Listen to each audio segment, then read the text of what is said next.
6 people went missing on Planet 3.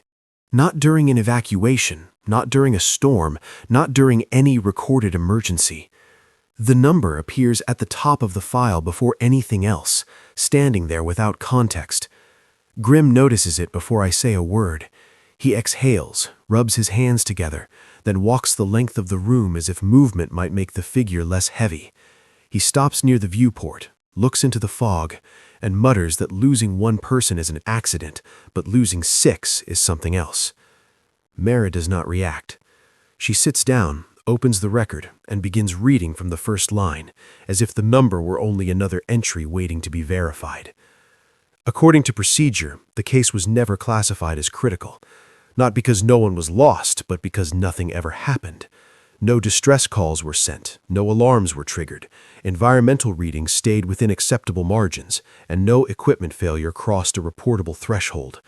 The planet remained cleared for surface work throughout the entire period.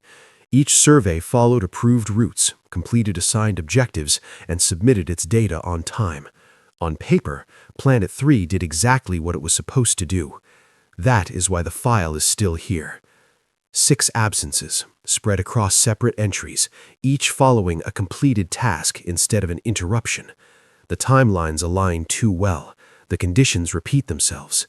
Grimm slows his pacing and rests a hand against the wall without realizing it. Mara stops scrolling and leaves the screen untouched.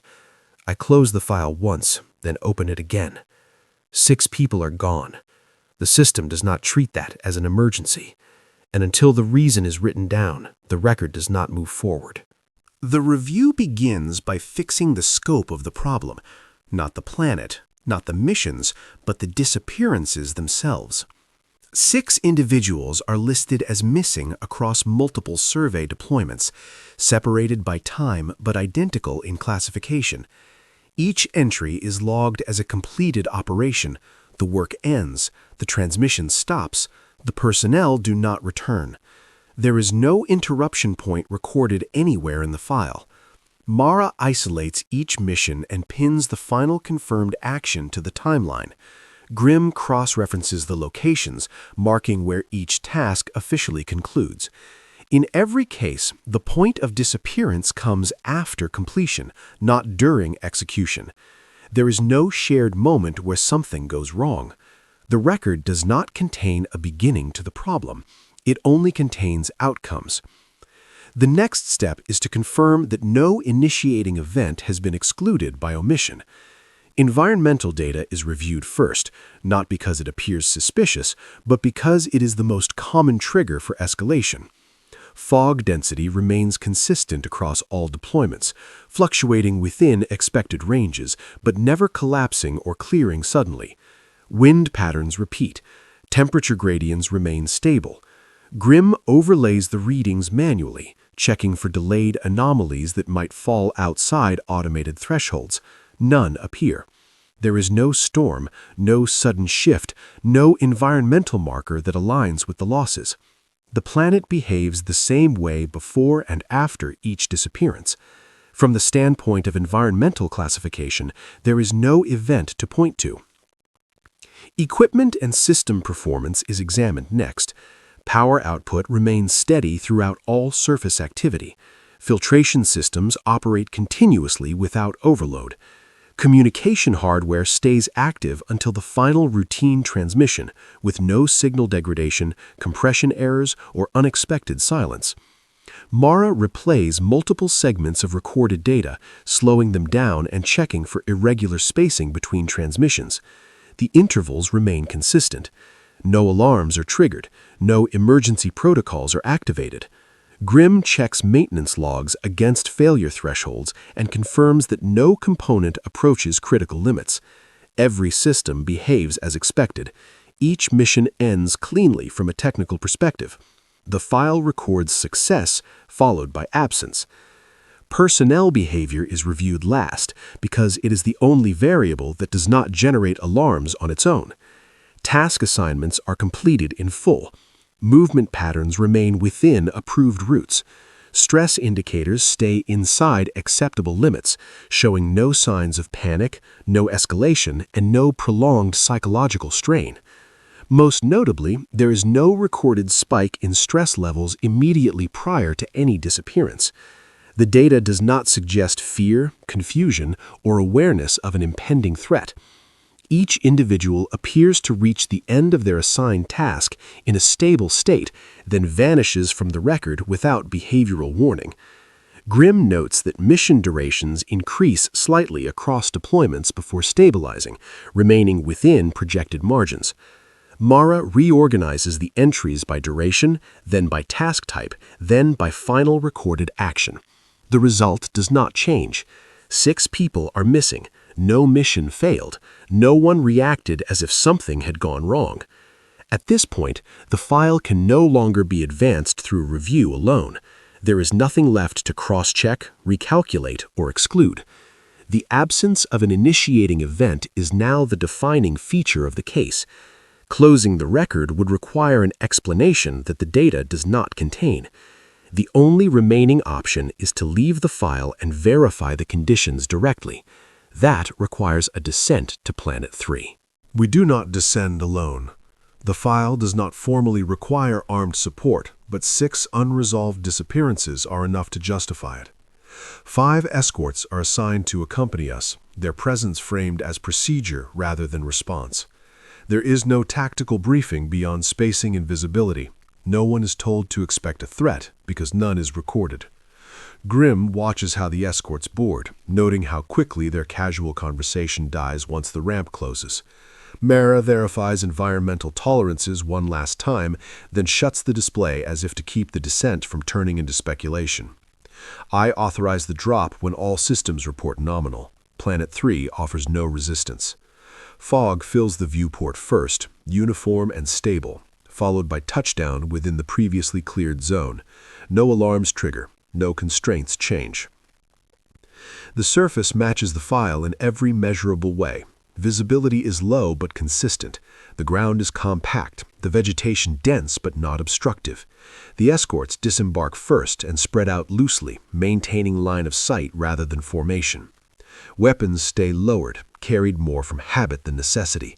Grimm steps off the ramp and walks a short distance into the fog, then turns and walks back along the same line, testing whether the fog changes his perception of distance. He repeats the motion once more, satisfied when his markers align. Mara confirms atmospheric readings, compares them to the record, and moves on without comment. Gravity, terrain, air composition. Everything sits inside expected ranges. Planet 3 behaves exactly as documented. We establish a temporary ground site near the landing area. Continuous movement is unnecessary, and there is no reason to treat the surface as hostile when the file does not. A small camp is set up inside the cleared zone, close enough to the route to re-enter it quickly, far enough to keep equipment out of the path. Packs are unloaded, helmets come off. Food and water are staged where they can be reached without discussion. The escorts rotate positions along a simple perimeter, not because something is pressing in, but because standing still in low visibility demands structure. Grimm walks the boundary twice and marks reference points so the shape of the camp can be remembered even when the fog makes it invisible. Mara organizes the equipment and assigns a basic check schedule with minimal instruction. The atmosphere settles into routine. This is no longer an operation in motion. It becomes a place where people wait. Time passes without incident. The fog dampens sound and shortens sight lines, but nothing changes in a way that demands attention. Conversations start, trail off, resume, then die again.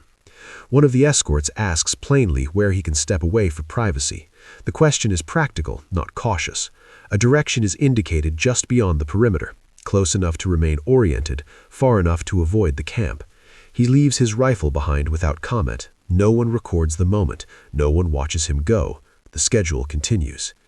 He returns a few minutes later, emerging from the fog at an angle that is slightly wrong for the path he took. Grimm notices first, not because he is suspicious, but because he has been measuring the camp with his feet since we landed. The escort gives a brief explanation that fits the surface conditions. Visibility, distance, the fog making everything feel farther than it is. He speaks normally. He moves normally. He retrieves his rifle without hesitation and resumes his position as if nothing happened. Mara does not look up from her notes. I do not interrupt the rhythm of the operation with a question that the record cannot justify. The surface log remains clean. The camp remains intact. Planet 3 remains compliant. And when we lift off at the end of the cycle, the count matches what it is supposed to. The objective of the second ground operation was very clearly defined. We were here to follow route alpha exactly as documented, no more, no less. 3 of the 6 unsolved disappearances were related to this route, all recorded as completed missions without interruption. The assumption was simple. If the documentation was accurate, repetition under identical conditions would yield similar results.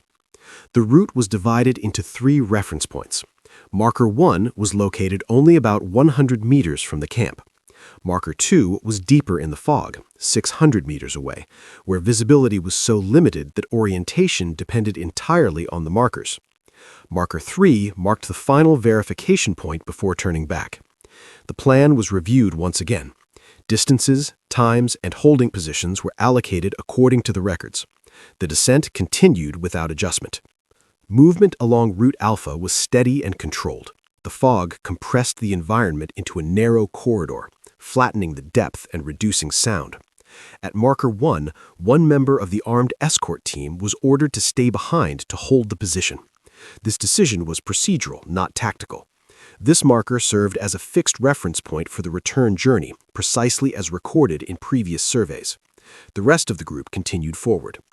The distance between Marker 1 and Marker 2 was a few hundred meters, long enough for the fog to obscure visibility, but short enough to feel easily traversed.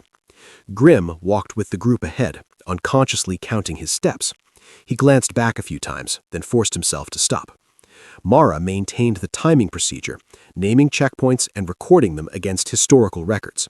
Deviations remained within acceptable limits. Nothing in the environment hindered progress. At Marker 2, the group stopped again. This was the boundary where the previous groups had slowed down and prepared to verify the final section. Another person was assigned to guard this landmark. The instructions were brief. Hold position. Maintain orientation. Wait for the group to return. The remaining group continued toward Landmark 3, sinking deeper and deeper into the fog. The separation followed precisely the documented procedure. Time passed without incident. The final verification point was reached, confirmed, and recorded. The entire group returned together, retracing the old path toward Landmark 2. The absence was felt before it was confirmed. Grimm was the first to slow down. He stopped a few meters from the landmark and looked around, as if waiting for the fog to reveal something. The landmark was there. The space around it was empty. He counted once, then counted again, louder than before. "Where is he?" he said, sharply and immediately. He moved closer, his eyes scanning the ground, the trees, the misty road. "He must be right here." His voice trailed off, weaker after a few meters. He called out again, louder, his frustration turning into panic. There was no answer. The group spread out slightly, maintaining contact as they expanded the search area in small, controlled steps. Grimm moved too quickly, then stopped, his hands trembling with fear. Mara checked the elapsed time against the original log and said nothing. The discrepancy was there, but it didn't explain anything. The search continued until the time allotted in the log expired. No sound echoed, no figure appeared. The fog remained unchanged. There were no signs of struggle, no disturbance on the ground, no indication that anyone had fled or fallen. The operation was halted because it could not be completed as planned. Route Alpha had yielded results that the records couldn't explain. Grimm stood near the marker, breathing more heavily than usual, staring into the empty space as if it could rearrange itself. No one reassured him. The group retreated in formation, collecting Marker 1 on the way back. Escort Number 1 remained in place as instructed. The return to base camp was silent. One person was reported missing. No event causing the incident was identified. The surface reports were technically consistent, even if the actual route was no longer so. Route Alpha was completed according to procedure. All designated markers were approached, verified, and recorded. The return journey to camp followed the planned retreat route, carrying one unresolved absence. No other anomalies occurred during the return journey. Upon entering the security area, the camp was secured and stabilized. Equipment was thoroughly inspected, weapons were checked for safety. An interim report was drawn up, confirming that Route Alpha was successfully tracked, but the recorded results could not be reproduced due to a lack of escort personnel. The decision was made to proceed. No extended rest periods were allowed, guard shifts were maintained, and personnel were rotated just enough to restore basic functionality. Route Beta was approved during the review process, adjusted based on what was learned. No checkpoint was guarded by a single escort. Each checkpoint would have 2. At checkpoints 1 and 2, each would have 2 escorts, and the 3 of us, I, Grim, and Mara, would proceed together to checkpoint 3. The distance between checkpoints was reassessed. A few hours later, the group reached the deployed Beta route. My group surveyed and returned within the expected time frame. It was only during roll call that the absence became clear. 1 escort at checkpoint 2 had not returned. Grim was stunned when the number was repeated. "No," he said immediately. "That's impossible. What the hell is going on?" His voice was strained. He fumbled with his equipment, his hands trembling, then tried to breathe slowly. Only after everyone had assembled and security was restored did I begin to gather statements. The following is an account from those stationed along Route Beta. At Milestone 1, 2 escorts were assigned to hold their positions together. Both reported poor but stable visibility. After the vanguard disappeared into the fog, they heard a sound. Their descriptions didn't match. One described the sound as like someone walking in the fog. The other said it was closer to a voice, distorted and unidentifiable. Neither could say where it came from. Escort number 2 stepped out of the milestone to investigate, believing the other would remain. He said he only went a short distance before becoming disoriented and lost. The fog suddenly thickened, and the sound seemed muffled. He remembered calling out but receiving no reply. After a while, he was found by escort number 1 and brought back to milestone number 1. Both escorts returned to their positions. No further disturbances have been reported there. At marker number 2, the situation escalated. Only escort number 3 remained. Number 4 was missing. These 2 escorts were positioned together several hundred meters further down the route from the marker. Both subsequently reported hearing a sound unlike ambient noise. One was convinced it was a person calling for help. The other could not confirm this, but agreed the sound was very close and urgent. Acting more instinctively than on command, they separated slightly, each believing the other was moving in the same direction. Visibility decreased within seconds. One escort stopped almost immediately, bewildered by the sudden silence. The other continued forward. When the first escort returned to the marker, he found himself alone. He repeatedly called and waited until the scheduled return time before beginning a limited, prescribed search. He found nothing.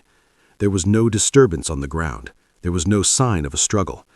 He thought escort number 4 had gotten lost in the fog. My survey team found no unusual events at marker number 3. No unusual sounds were recorded other than the expected distortion caused by the fog. The mission was completed and recorded. On the return journey along Route Beta, the absence at marker number 2 was confirmed. The surviving escort number 3 recounted what he heard, what he believed had happened, and how quickly the fog had obscured all directions. He could not determine how much time had elapsed between the separation and the return, only that it felt shorter than expected. At marker number 1, both escorts were present and reported nothing further than the previous incident. A search was conducted within procedural limits, but yielded no results. Equipment checks revealed no malfunctions. The communication system is functioning normally within the inspected area. Route Beta has been terminated and marked as incomplete. Another person is listed as missing. I conclude this report knowing that precautions have been increased, procedures have been followed, but the route remains inoperable as noted. By the time the Gamma route was approved, no one considered it normal anymore. The 2 previous routes had ended in personnel losses, and the assumption that the environment was merely difficult was no longer true. The group moved cautiously from the very beginning. The distance between members narrowed. Conversations were shorter. Grim was the first to notice the change. Long before they reached their destination, he slowed, his breathing uneven, his eyes fixed on the mist ahead. He said nothing. After what had happened on this planet, no one wanted to be the first to declare another anomaly without evidence. When the group reached Marker 1, the reason became clear. The fog here behaved differently. It moved slowly, in swirling layers, pressing inward instead of drifting. Breathing became difficult, as if the very air was resisting being sucked in. It was still possible to continue, but not without effort. The group paused. This wasn't hesitation, it was assessment. The pause lasted longer than expected. Grimm's condition worsened subtly and worryingly. His breathing became shallow, his concentration poor. He reacted slowly to spoken words, nodding without understanding the question. At first, it looked like he was panicking. Then it looked like something else. He began gesticulating at things that weren't there, pacing back and forth aimlessly. The lack of oxygen was subtle but cumulative, and the swirling fog seemed to amplify the effect. When Grimm staggered, the group reacted instantly. He was brought back to the center of the pause, sat down, and held upright. A decision was made quickly. Mara and I would continue to Marker number 2 to complete the survey, while the escort team remained with Grimm at Marker number 1. The distance was short, visibility poor but manageable. Leaving Grimm unattended was impossible. Staying together meant abandoning the route entirely. No one liked this compromise, but it was the only option to preserve both the mission and Grimm's safety. What happened next is only known later, reconstructed from fragmented accounts. Suddenly, after Mara and I disappeared from sight, escort number 1 announced that he would return to camp to retrieve Grimm's oxygen tank. Camp was nearby, within the marked area on the map, and Grimm's condition provided a valid reason. The other 2 remained with him, monitoring his breathing, trying to keep him conscious. A few minutes passed. Then a sudden scream ripped through the fog, sharp and panicked. The direction of the scream indicated it was coming from the road leading back to the camp. The reaction was instinctive. One escort rushed toward the scream, shouting, leaving Grimm with the other. Just seconds later, in the fog, movement appeared where it shouldn't have. The attack was brief and brutal. Grimm, disoriented and barely aware of his surroundings, thrashed about in panic, his arms and legs flailing. His hand touched something incredibly strange, but the moment vanished as if nothing had happened. When the noise stopped, his escort collapsed and was dragged into the fog. Grimm said he knew nothing more. The escort who had run toward the camp arrived and found the oxygen tank there. The man who had claimed to retrieve it stood there, calmly, holding it in his hand, insisting he hadn't heard any screams. An unsettling feeling immediately washed over him. They returned together to Marker 1. Grimm was still alive, nearly unconscious, still in the same spot. The other escort was not. His body was found minutes later, close enough to be unmissable, but obscured by fog until they were almost there. The Gamma route ended right there. Mara and I returned to find the scene eerily silent. Another death recorded.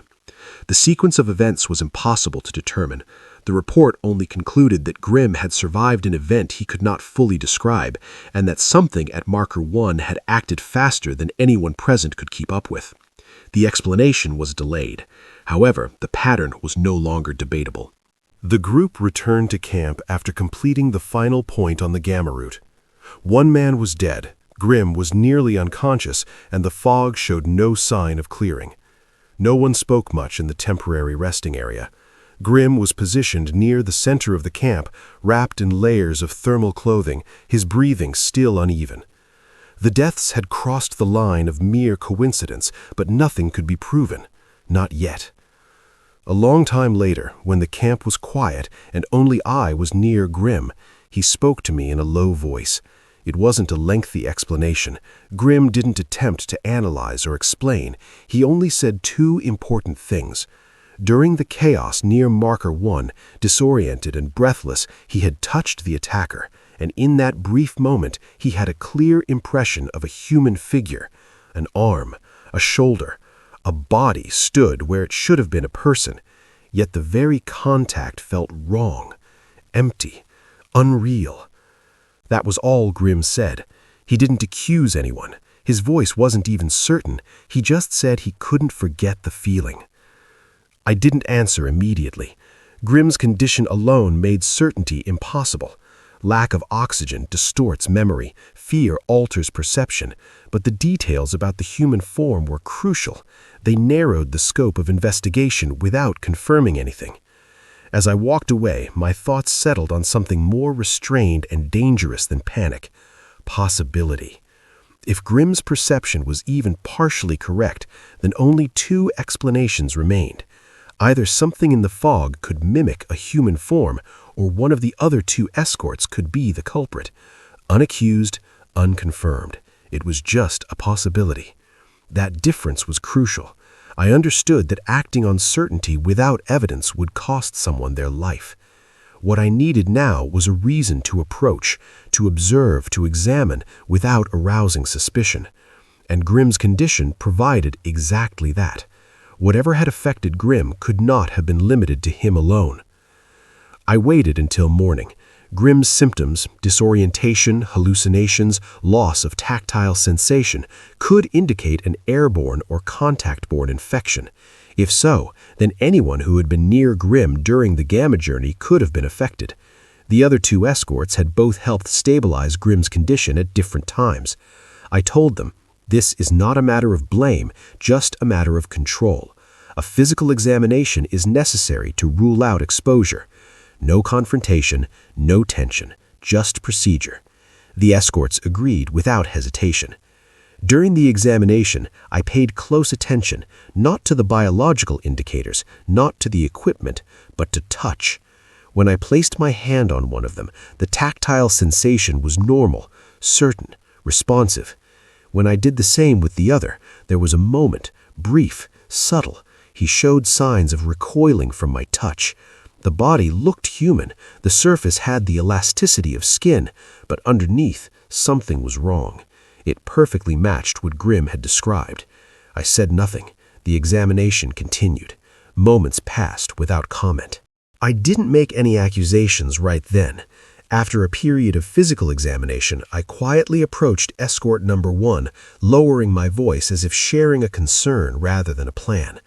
I began to mention the other escort's signs of unease. Nothing obvious, just after the testimony on the Gamma route and Grimm's words to me. I suspected he might be the one who attacked the others, but I wasn't certain. What I was saying to him was a precaution.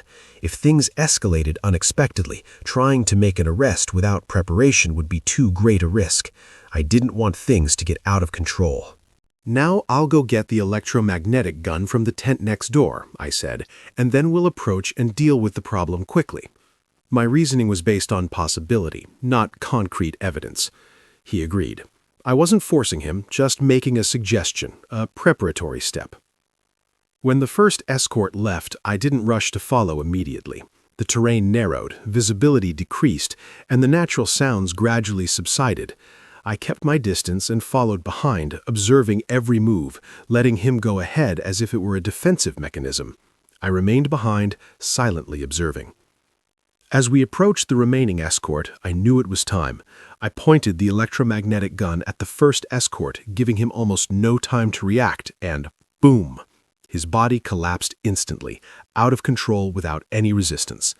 At that moment, my reaction was different from what I had imagined. I kept my distance, my weapon still pointed directly at him, fully ready, and looked down. A horrifying scene unfolded. The position of the number 1 escort's body began to change. His entire body began to deform in an unbelievable way. My eyes widened, unable to believe what was happening before me. The contours of his body blurred. His skin began to peel away from parts of his body, revealing faint, shimmering patches underneath. Several fragments of shape detached, but they weren't wounds, but rather a malfunctioning camouflage. His eyes, no longer human eyes, blinked unusually rapidly. I could see the twitching of body parts beneath the artificial skin. At this point, I couldn't deny the truth. This wasn't a human being. It was an alien creature using a camouflage device to mimic a human form.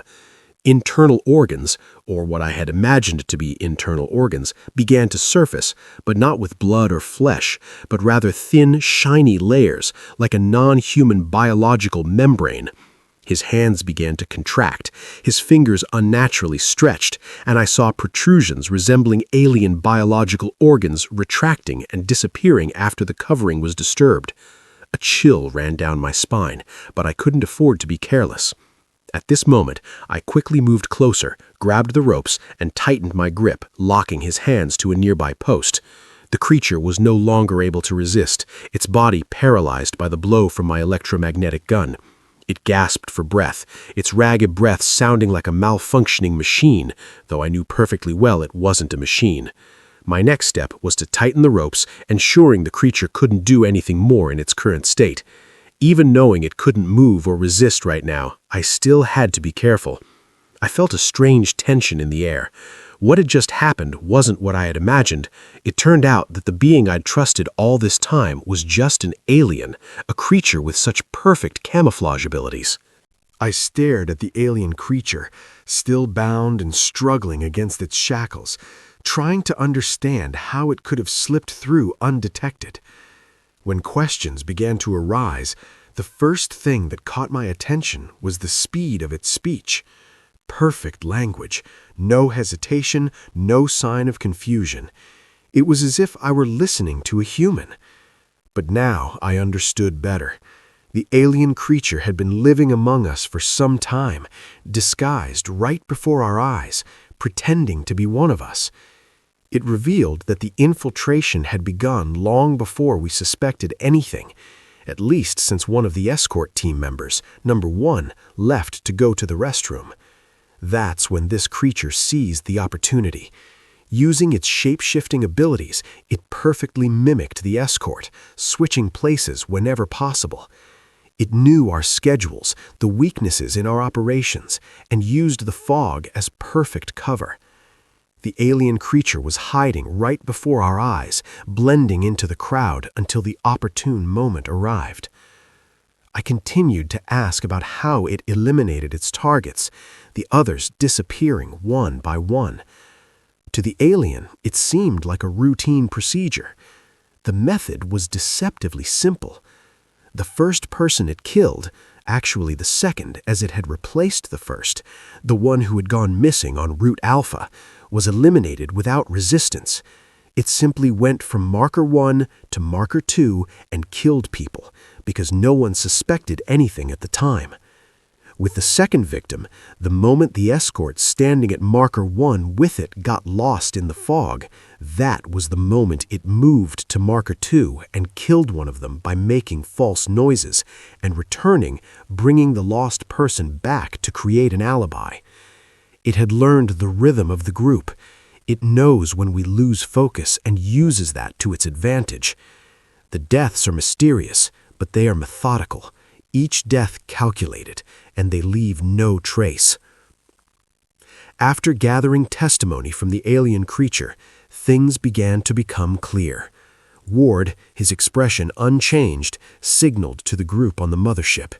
It was time to end the pursuit and prepare for a formal capture. There was no excitement, no rush, just a cold, hard decision. Ward knew that things were now out of control, and there was no time for reconsideration. The entire team on the mothership received the signal.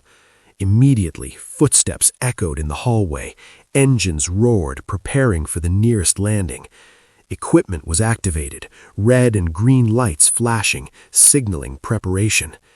The alien creature lay bound, still possessing a little strength to resist, but it could do nothing more. Everything was done. All the information had been gathered, and now only the final step remained, bringing it aboard the mothership, where it would face punishment for its actions. The soldiers from the mothership were about to disembark. Although no official verdict had been reached, no one doubted the truth. This creature, so clever and sophisticated in its concealment, had finally been exposed. The coming days would be a series of questions, relentless investigations, and an inevitable conclusion. While all this unfolded, the atmosphere in the camp remained quiet, like a temporarily calm wave, waiting for the final blow to end everything.